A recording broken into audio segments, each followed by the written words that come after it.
Hello and welcome to this episode of the Event Manager Podcast, the podcast for curious event professionals who want to stay ahead of the game by hearing from the leading innovators in the event industry. My name is Miguel Neves and I'm the Editor-in-Chief of Event MB. In this episode titled Travel as a Transformative Experience, I have the pleasure of speaking with Patrick Delaney, Managing Partner at Solnua.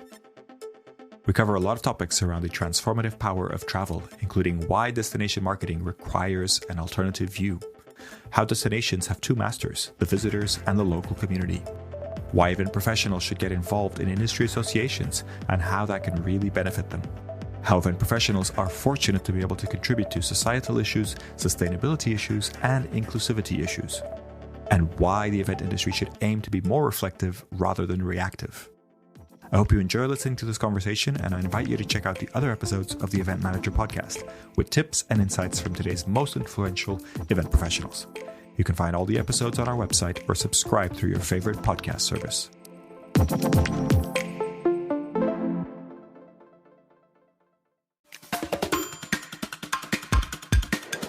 Hello and welcome to this episode of the Event Manager Podcast. I am delighted to be joined by Patrick Delaney, the managing partner of Solnua. Patrick, welcome to the show. Thanks, Miguel, and lovely to be invited on. I very much appreciate it. Patrick, we've known each other for a long time, so this is a very natural chat, and it's always good to catch up with you. We haven't done too much during the COVID pandemic, but we do, of course, take every opportunity that we can to have a chat and catch up. So for those, the very small minority of people in the world that don't know who you are, could you just introduce yourself and tell us a little bit of how you became you and became managing partner at Solnua? That's a very philosophical question. Who am I?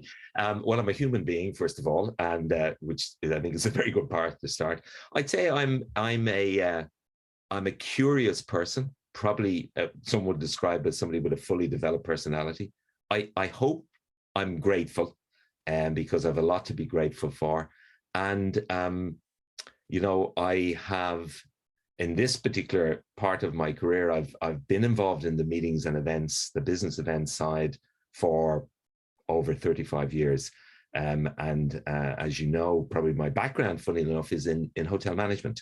I was in operations. I was a hotel inspector as well, one of the dreaded inspectors that went around judging people's standards.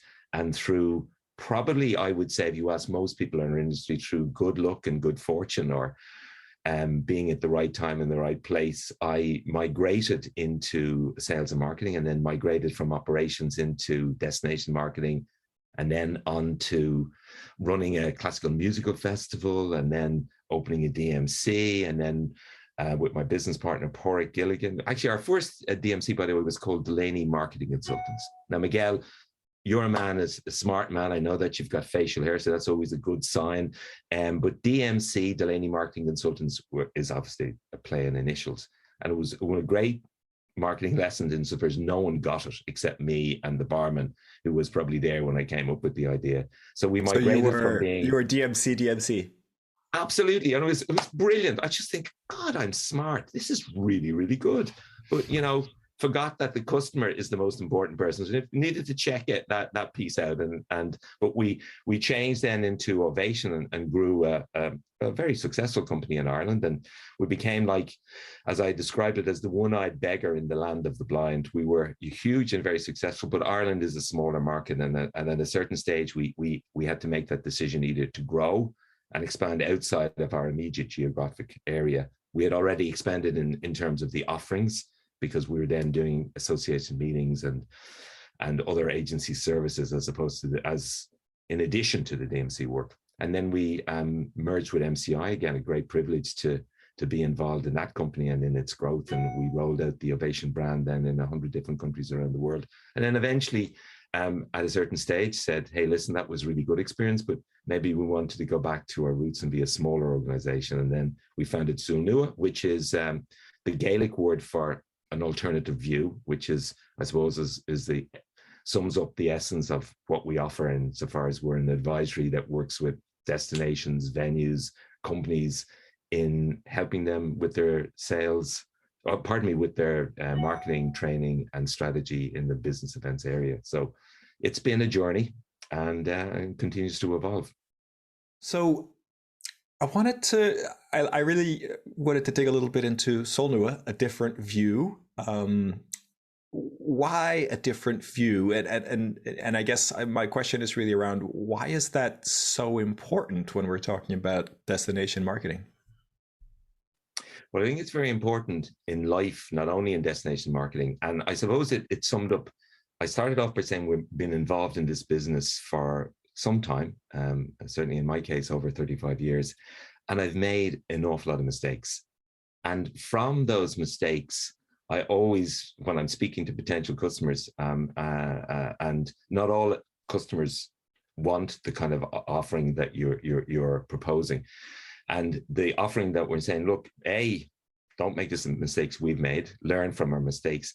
Would be, I think, in today's world, if you're looking for a safe bet, if you're looking to do just more, or maybe even better what's happening already out there, that's certainly an approach to take. But if you're looking to make a radical change or making it to make a difference, then you do need to take an alternative viewpoint. And sometimes that's, requires a bravery and an ability to have the confidence to go look for new markets, new ways of approaching that markets that reflect the changes that are out there. So, Solnua definitely is an alternative viewpoint, and that's our proposition. And if you're up for it, so are we, and we won't accept any sacred cows, either from our own publicity or from your publicity, and we challenge everything. And I think that's a good way to run your life. And I think if it suits you and you're willing, as I say, to accept that proposition, it's a good way to do business.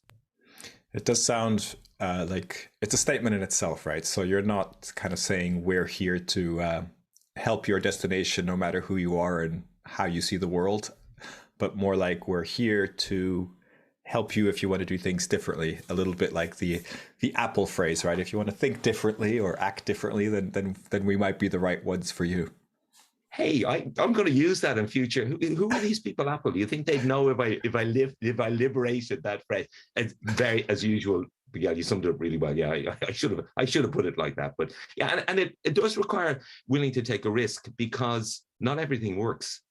And when it doesn't work, you have to say, hey, listen, that didn't work. You need to iterate and try it fast and try it again. But you need to start off. I think it's really important is the attitude in which you start off. And you're willing to continue to learn and figure out, well, that works and that doesn't. Do you feel like this is something that you've always done? And even if, yes, is it something that you've kind of fine-tuned or developed even more as you've kind of learned the industry and as you've developed the business? Yeah, that's a great question. I'd love to think, I thought this out on myself. I just think as I said, I've made so many mistakes. And when I look back on those mistakes, it's usually based on an arrogance or an unwillingness to take risks. And in that environment, when I was willing to do those two things, one is to listen to people who know more than I do and to stop and think and reflect, then it's always turned out better. Maybe not, and certainly not the way I intended. I have no crystal ball. I never go into a situation knowing exactly how it's going to turn out. But I think what I have become over the years, I've been clear about what I think is important. I think I've been understood, as I said, that I need to be closer to customers. You need to be closer to what real life is and how easy it is to become, bound up in your own publicity and your own belief about what everything, and that I don't think that's true. So it might suit my personality, but I think of maybe over the years it's been beaten into me as opposed to me kind of coming up with it myself. Thank you for that insight. So I like to ask this question because it's a bit of a fun question, but it has a serious point to it. When you're talking to people who are outside the industry, how do you explain what you do?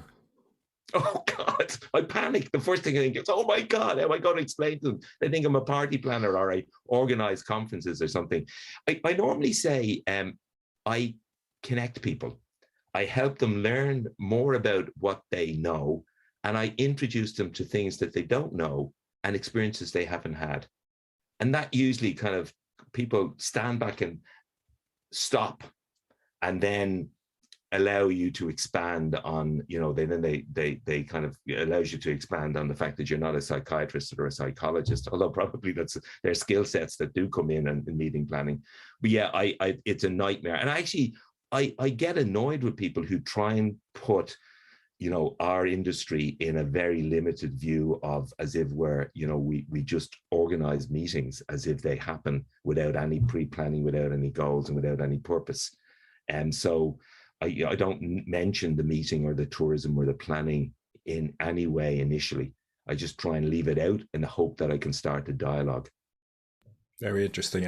I get the connector answer, and the kind of connecting people comes up a lot when I ask this question, but there's a number of different kind of angles that people take. And I think some people choose to acknowledge the planner or the party planner connection and just enhance it. Others choose to kind of completely step aside from that.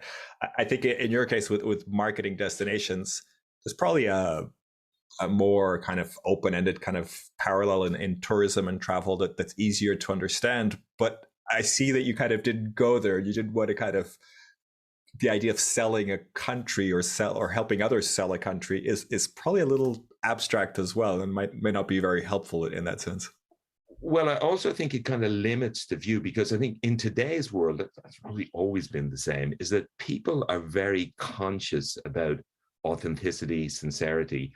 And you can want to sell your destination or your business offering, but if it's not something that's of interest, then, you're wasting your time. You're trying to teach the pig to sing. And I don't believe in teaching pigs to sing. I mean, they're not very good at it, and it's a waste of time, and it annoys the pig. So therefore, I think you start off with an attitude of saying, hey, listen, this is what I think. If you expand your viewpoint, then you can show the potential customer what might be of interest and what are the benefits for him or her, him in the widest sense of that word. And then when the potential is there, then you can try and match the two together and customize it in whatever way. And that could be, for an incentive program, it could be for a conference, it could be for a business meeting, whatever that is. But unless there's an interest, unless there's a potential for some benefit coming, then it's a waste of time. And I think today people are even more sensitive because there's less budget, less time, and more interested in choice.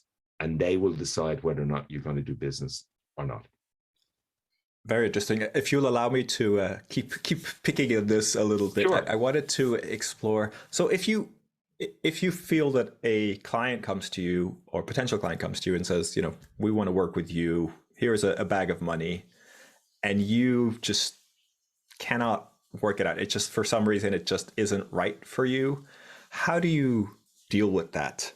And how do you, assuming that you don't take the business, how do you manage that situation? Well, first of all, I have to tell you, I always try and take the business. So I'm not going to say, my starting point is, I'd love to do business with you. It becomes self-evident. Evident, never mind evident, whatever word that means. I think I am, a professional, and I want to be successful. And I think that, when you do business with somebody, your proposition is, I'm going to help you be more successful. And in order to do that, you're going to have to get the best out of me. And sometimes organizations, you don't connect personally, you don't have the right level of offering. For example, we're a small, advisory, some people sometimes they need to have the stamp of a very large organization. And really what they're doing is they're buying the badge. Now, we don't have a badge to offer in our particular case. We have solutions, and they may be even better than those offered by the badge. But if what you're looking for is the badge, the safe bet, then, there's no amount of connectivity that you can generate because it's not valid. So I think you have to have your own personal pride. You have to have a sense of what's appropriate professional. And it's like the same way, should all events take place? They should not. Should they take place in this particular way? Absolutely not. Were there meetings going on pre-pandemic that were absolutely boondoggles? Complete true. So, it's I think it just plays into that, if it's valid, it's worthwhile, then we're going to do it well, and we're going to do it in the most effective way possible. But that's life. Yeah, that sounds like a pretty good line to follow, and kind of how to choose clients, or how to manage client expectations. Have them choose you. I've often chosen clients, but unfortunately they haven't chosen me, which is very disappointing. So you mentioned this already a little bit. What really, in your mind, in terms of destination marketing and events, if you want to go there as well, but thinking more in destination marketing, what really makes a great campaign or a great kind of piece of work with a destination from something that's just standard? What really differentiates a great piece of work? I suppose a great campaign is one that resonates with those that it's aimed at. So therefore, how do you resonate? I think you resonate when you're relevant and you're effective in getting out that message. I mean, in the old days, in terms of positioning and marketing a destination, it was basically broadcast. Get the awareness up to as wide a group out there as possible, because the size of the audience was relatively smaller. Now, if you look at the marketplace today, it's much more niche. It's probably more discerning. And there's also, I think there's a realization on behalf of the destinations that they have two masters. They have the local community, and then they have the potential visitor. And there's got to be a balance between the two. So a great campaign is one which is authentic, that understands that success also has to be success for the visitor who comes to that destination and has the wonderful life transforming experience, but also that it helps to enhance the local community's quality of life. So there's a completely, I suppose there is a balance to be had. In fact, I was just reflecting on, have things changed radically? There was a book I remember reading in college called Tourism, Blessing or Blight by George Young. I think it came out in sometimes in the mid 70s. But that question always is out there. Is a great campaign something that brought loads and loads of visitors into a destination and then turned that destination into exactly why the people didn't want to come in the first place? And did it turn, as we saw in a number of destinations prior to the pandemic, which over tourism was completely ruining the experience for the visitor and the experience for the local. Yeah, I think very, very important things to highlight. You kind of touched on this a little bit already, but how have things changed? You've been involved in destination marketing, since you were 2 years old, of course, and I'm sure that campaigns have changed quite radically. Of course, we could talk about this for hours, but are there kind of particular trends that you've seen change throughout the years in terms of what campaigns really resonate? Well, I think the platforms in which the campaigns are mediated through, that has changed radically. But the fundamental of a successful campaign has always been, and I just don't want to repeat myself, but it has to be authentic, it has to resonate with the audience, it has to be true. And great campaigns, if it can be, a little bit of humor, and if it has emotional connection. Prior to, the digital age, those campaigns were done in a much more analog way. It was harder to target the appropriate recipient of the message. It was harder to get the vast exposure you need today, especially at the price points. So I think, the great campaigns are still the same as they always have in terms of their fundamentals. But in terms of the media which are used to get that message out and to get I'm going to use that word engagement, to get that connectivity going. Because there's a much more discerning audience, probably a more learned audience, I look at my own children, I'm privileged to, I think there's very few countries in the world or destinations in the world I haven't been to, but, I achieved that over a long period of time. Now I sit down with my kids and they've just come back from South America, or they're off to, Thailand, or they're just come back from some great destination in Europe. And I kind of go, wow, And what age are you again? Well, I'm 30. Oh, right. I barely left the country when I was 30. So I think there's a different audience out there. I think that's the big change as well. Absolutely. I think that you bring up a really interesting point, and then the changing audiences. I think the marketing and the work that we do has to always reflect that. Yeah. Now, I know you don't just do, I mean, you do incentive programs, so you have worked a lot with incentive programs, you do destination marketing, but you also do a number of other things. You MC events, you build conference programs, you consult. I'm probably missing a handful of other things that you do. Hundreds of other things, not a handful, Miguel, hundreds of other things to do. Yeah. How do you balance all that? And is there a sort of, a thread that brings everything together that offers some consistency so people can see you? Or are you just comfortable with doing all these different things and that's okay too? Well, if you ask my wife how I balance everything, she says badly. So let me start by saying that I do. You ask me, who I am. I'm curious, and part of that curiosity is that need to be exposed to and learn new things comes via some of the things that you mentioned, and I do call them a privilege to be involved in the ICA marketing world, or working with IAPCO or with PCMA or with Site. You get exposed to a lot of smart people, a lot of great content, and new things that I just had no idea were out there, and I'm learning from that. I follow you, I follow your blogs, I listen to them, I think, God, why didn't I think about that? That's so smart. That's so interesting. So I think I've always been interested in doing a number of things. And, I feel privileged if I'm asked to MC or participate in other conferences. Is a great way of getting exposed to new content. So I put a priority on making time to do them, because I think it helps me grow as a person, and I want to continue to do that.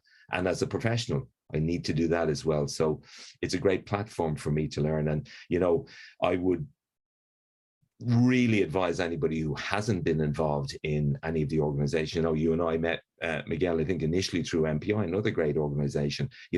Be involved in associations. Don't just pay your membership. It's a waste of money if that's all you do. Because if you get involved, then, you will learn and you'll be a better person. And I think that's a really, really special thing that I think we don't do enough of. We can kind of say, oh yeah, I'll take out a membership, or, I'll just turn up and, I didn't enjoy that conference. It was useless. But, that chance to interact with people on a personal and professional level. And, again, Miguel, you and I, again, are keeping contact over those years.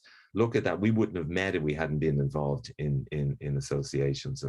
And it's a real privilege. No matter where I go around the world, I know people. I can learn from them, their insights into their destinations, into their lives. It's just fantastic. You're really taking the mantra of connector and connecting always with you. Yeah, well, I think it's fundamental. It's fundamental to my character. It's fundamental to what I believe we need more of. Gosh, if we didn't need a reminder of that in these really dark days with the situation in Eastern Europe. I mean, we need to connect. And when you connect, when you know and get to know other people, it's very hard to get to be annoyed with them. And it's certainly very hard to fight with them. And then you also realize, gosh, we can do things together. If I can learn about that, and you can see it at conferences, that exchange of knowledge. You can see when people go to a different destination, they learn, maybe all those wonderful people are not as different as I am. They just have maybe a different upbringing, and maybe their view of life is something that I could take on board, and I should do that. So that connectivity, I think, is so important. It certainly expanded my view of the world. And I think, hopefully the world is a better place for it, but I am certainly a better person for it.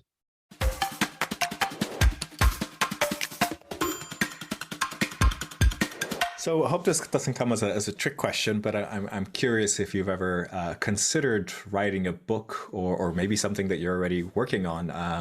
But if you were working on something like that, do you have any idea what you would call it, or what the kind of maybe the central theme of a book that you would write would be about? Wow. No, no, I'm not writing a book. I don't think anybody would be interested in reading it.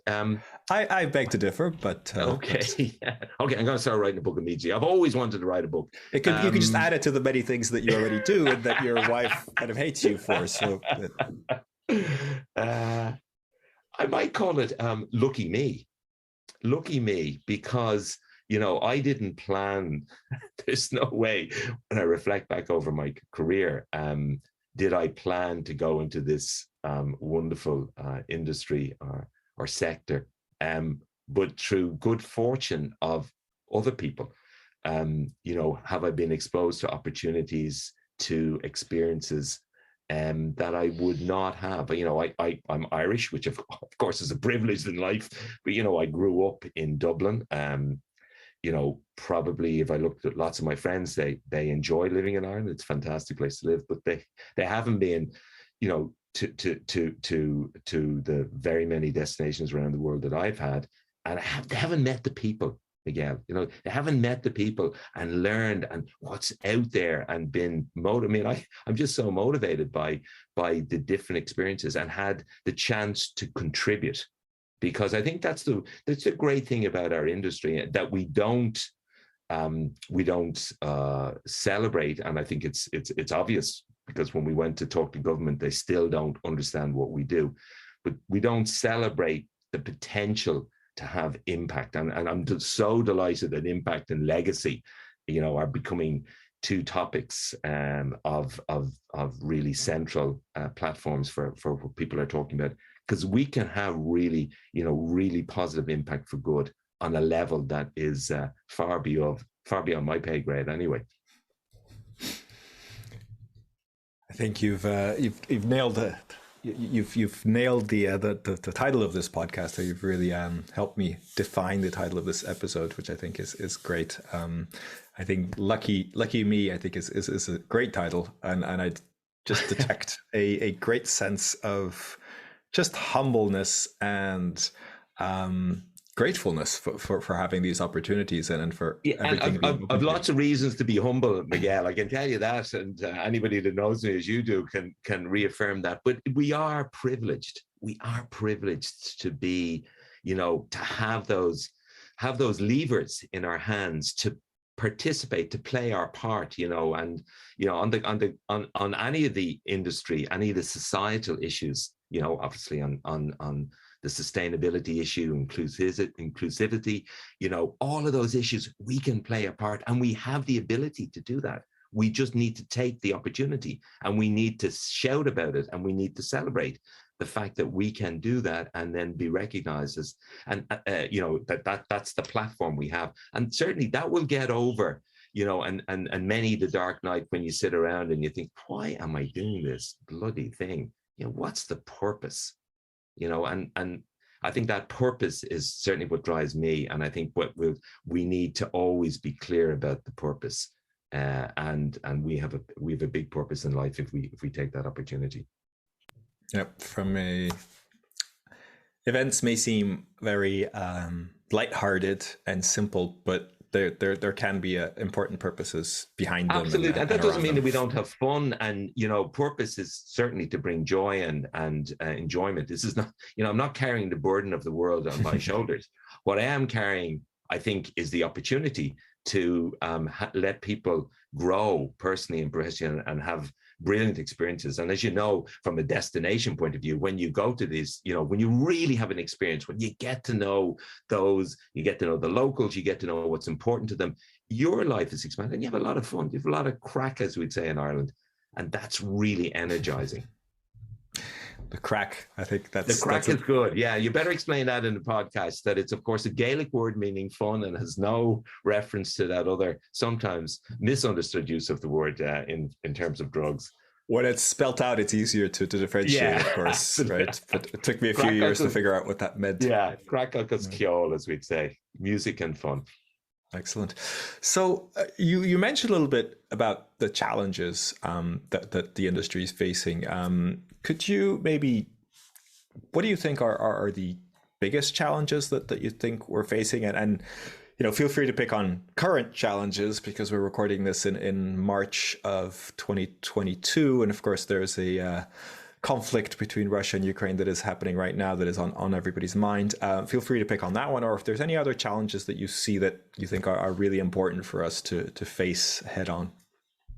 Yeah, well, obviously, real life is very much in front of us, and if your heart doesn't break to see those scenes of refugees, of struggling to survive when you have a situation which is really hard to understand why, you have such a terrible imposition of one nation against another.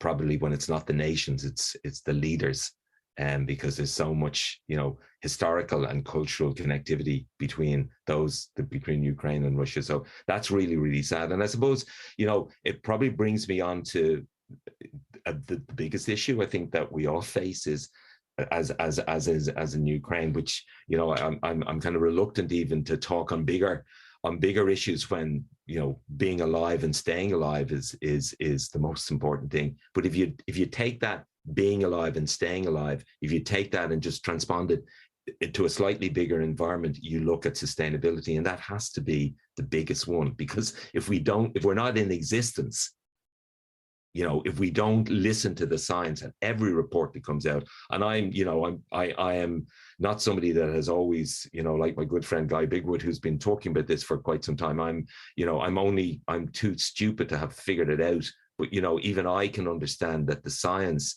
is telling you that unless we do something, we are not going to be around. And if you're not around, you cannot make those connections. You cannot build. So I think, that's obviously in terms of the wider issues, for us to address those, because there won't be some of those wonderful destinations around the world won't exist.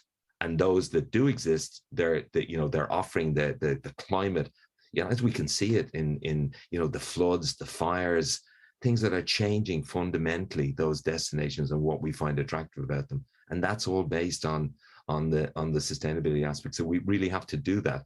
We have to meet that challenge head. And it means that we all have to do, we have to take our actions being very, very practical.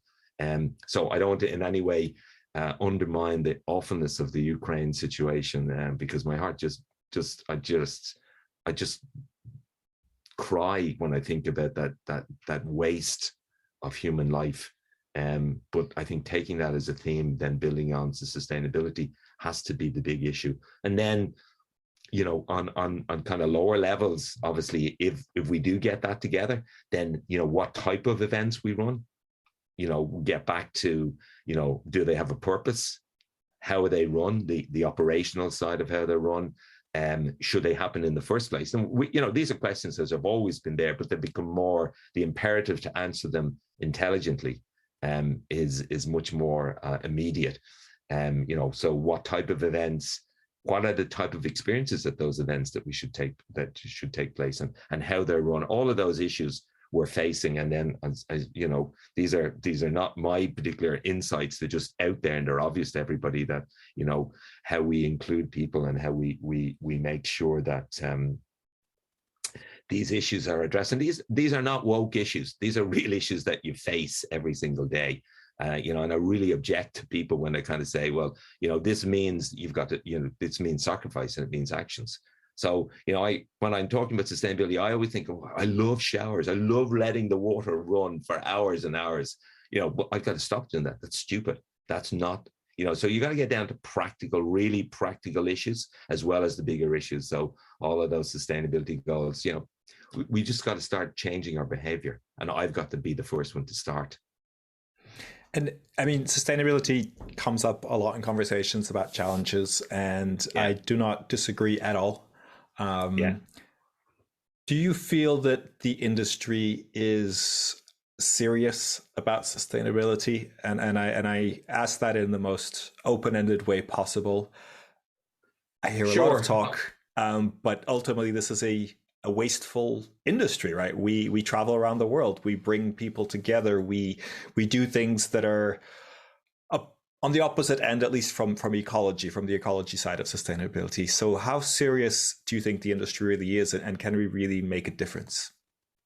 Well, I always look at myself first of all, and certainly, you know, as I freely admit, I'm on a journey, and that journey has been one where I would be the first one to kind of say, yeah, it's really, really important, but not me, Lord. You know, let somebody else start. So I think, you know, if you reflect on these things, we as an industry have been wasteful, and we continues to be wasteful, but so have a lot of other industries. But I think that change in saying, you know, if you think about the offering that we make in terms of, if I'm going to a destination, if I'm going to an event, what's the purpose? What's the outcome? What's the impact of that? Absolutely, I am totally committed to the idea of bringing people together, because I think the benefits of bringing people together, whether you're going to a destination, you're learning, you know, you can't fight with people, you know, you can't fight with them to that kind of level. So the whole idea of travel as a transformative experience, I think, is really, really important. We probably have to do less of it. We probably have to do it in a different way when we come together, how we run those meetings. But they're all relevant issues that we should have been asking anyway, and we weren't asking. So, you know, are all incentives good? Is incentive the ultimate in boondoggle? You could ask that question. Well, it is, if it doesn't change behavior, if it's not based on the idea of why would you run an incentive program at all, to reward and change behavior. There's a purpose, and if that purpose is valid and is relevant for today, then you should do it, because it has a positive legacy and impact. But we have to ask ourselves the question, and, you know, I certainly have to ask myself that question every single day. And sometimes the answer is a very poor no. I'm not doing enough. I'm not taking it seriously. But that doesn't mean that the question isn't a relevant one. Thank you for addressing that, and your honesty in addressing that. I think it is important that we're honest about such a big issue, and one that may take significant changes in the industry. You know, it's not something. Will. And well, it's self-preservation. If we don't do something, I mean, you can see it out there. That's only I'm saying. It's obvious. The destinations are saying, the landscape is saying, it's changing. Yeah. So if we don't do it, we don't have an offering.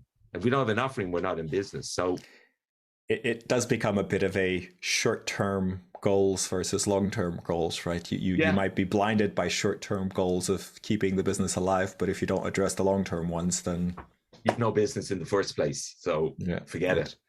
Exactly.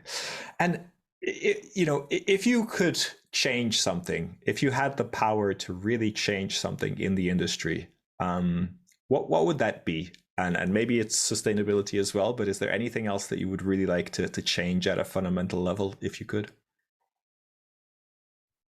Wow. I think I would like to change, if I could, in myself, is to understand what we do and why we do it, and to be more reflective on that. Because I think if I did that more, then the choices I make would be more appropriate, they'd be more effective, and they'd be more relevant. So, you know, you rightly said, and I mean, I'm the guilty party, hands up. You know, I'm very reactive. I've been very immediate, not looking in any way beyond my nose. But I think if I was to try, and certainly what I'm trying to do, and I think it's probably might help others as well, is that if we reflected more and took even a slightly more long-term view, then what we do and how we do it, I think would change radically. And I think that would benefit the industry, and it would benefit the world. And I think that's if I had the magic power to make us all stop, which I suppose in one sense was the training course that we all did through the pandemic, where lots of things which I took for granted, were taken from me immediately. And it was a right kick in the bum. And, you know, it made me stop and made me reflect much more than I would have, you know, normally, because I was running around like a headless chicken. I like that. I think it's that reflection rather than reaction, I think, is probably part of what you're saying there, right? Yeah. I think I certainly could reflect more, and then you know, maybe you decide to do the same things, or maybe you decide, I'm not going to do that at all, or I'm certainly going to do it differently. but at least I'm asking myself those questions before I jump back in. Yeah, and that's okay, right? I think you choose to do the same things that you would have done anyway. It's fine, but you'd be much more sure of yourself, right? And you'd kind of absolutely. Understand exactly what we're doing. Yeah. So we've talked a little bit about, challenges, things that you would change. In terms of the future of the industry, we're obviously, hopefully, fingers crossed, coming out of a 2-year COVID pandemic that's definitely left its mark on the industry. Do you have any sort of clear vision or any vision of how events and incentive travel and destinations are going to be different in the future? And I'm kind of talking more about a more settled future, not necessarily, like next week or next month when things are still a little unsettled. But how do you think things are going to settle down? What do you think are going to be the big changes? Well, I don't know, let me tell you. And anybody that tells you they know, I would say treat them with a high degree of skepticism. What appears to be, Miguel, the situation is, and I do believe that our industry is relevant. I think what we do is important. So I think there will be an industry. So I think that's a good start. That's happy days. There is a future out there. What does it look like? A lot depends on what we do, and how we approach it. Because I think there is no doubt that, choice on behalf of customers has been more finely tuned, whether, and how they get what we're offering, how they're going to access that. And that from the whole virtual, the online world, when we have face-to-face, will it be much more experiential? Will the experiences be more relevant, more real?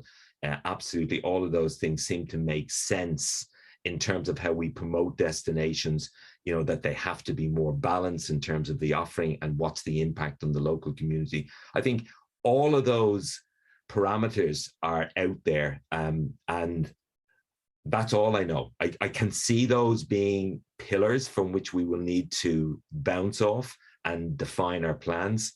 How that's going to look, I honestly don't know. But I have this overall arc, a narrative that, in terms of customers, choice, they're going to choose with much more discernment, whether it's because they are more knowledgeable about how our business works, what's important to them. And so therefore we as providers of that, the supply chain, if you look at in the immediate sense, some of the great suppliers that we would have all known are not around anymore, or they're a lot slimmed down than they were. I think the way we go to market and the reason why we go to market, particularly the reason, the why, I think is going to be much more important. And if we can find that connection, then it will happen. But in truth, I don't know. But I see those as pillars that won't change.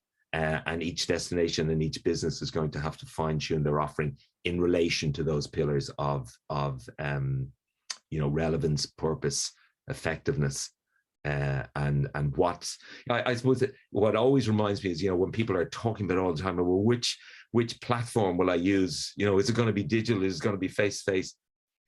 Why are you running the event in the first place? What's the purpose of it? And therefore, then what's the most appropriate medium? And then you choose which is going to give you the best result. That's the most appropriate legacy. That's the kind of thinking, and in that framework, the future will be mapped out. And if we think about anything else, we're just going to get it arseways around. Brilliant, love that. I think very interesting. Going back to sort of what you're talking about, being reflective rather than reactive, and it does sound like what you're suggesting is you're confident that that the industry makes sense and that events make sense, the right context and suited in the right way. And you're also kind of suggesting that the audience and the target market is much more also reflective, maybe not necessarily in a Zen Buddhist kind of way, but the pandemic has made them question a lot of things, and they won't be as reactive or maybe do things as they've done in the past just because that's what we've done for the last 10 years or something like that. So it does sound like the reflective sort of angle, or the kind of thinking more about things, is going to change things from all angles. And maybe exact setup of events and things may not change that much, but there's a deeper change that is likely to happen. Yeah, and that can have it can have a radical change in what we do, because the event may not take place. That trip to that destination may not take place, or it may take place for a longer period of time, or with a different combination of people in terms of scale or size. So all of those things are going. They will, and that will change the way, we, on the supply chain will have to react to that, because that's a different offering. But the good news is, travel, I absolutely believe that travel is a really positive, transformative experience for most people. I really believe that events, meetings and events, business meeting events are critical to a better world, a better society, and can be really effective. They're the I've never been as convinced before, because I can see in their absence, I can see what was missing. How we fine tune that offering will be as radical as that won't happen at all, or the way in which it happens will be very, very, very different. And that requires taking risks and maybe letting some really things that we liked or were very profitable go, and we have to try and find an alternative, which is why I suppose coming back to the ability to take risks and to take a different viewpoint, I think is really important at this stage. That perfectly wraps it up and sums it up for us. So that's great. I want to end there, but I wanted to ask you one last question, which we ask all our guests. Hopefully it's not a huge surprise to you, but we'd love to get a recommendation from you for someone else to be a guest on the podcast. So if there's anyone who you can think of that would be a great guest, we'd love to have your recommendation. Well, I'd have to recommend my business partner, Bora Gilligan, because he's much smarter than I am and very articulate and a really, really smart guy. So, I'd have no hesitation in, or have, haven't had him on already, but definitely I'd recommend him because he's a really, a person who has vast knowledge of this business and is very articulate in expressing those insights so unhesitatingly. And he's also a great musician as well. So he's a great musician as well. Yes, exactly. I just hope he's not happy with all that talent. That would really depress me. Excellent. Patrick, thank you so much for being on the Miguel, show. it's been such a pleasure to talk to you, and thank you for the privilege for being on your show. I really appreciate it. Thank you. Thank you for listening to this edition of the Event Manager Podcast. Please subscribe and rate the podcast wherever you get your podcasts. For the latest news and the best articles on technology and innovation in the event industry, head over to eventmb.com.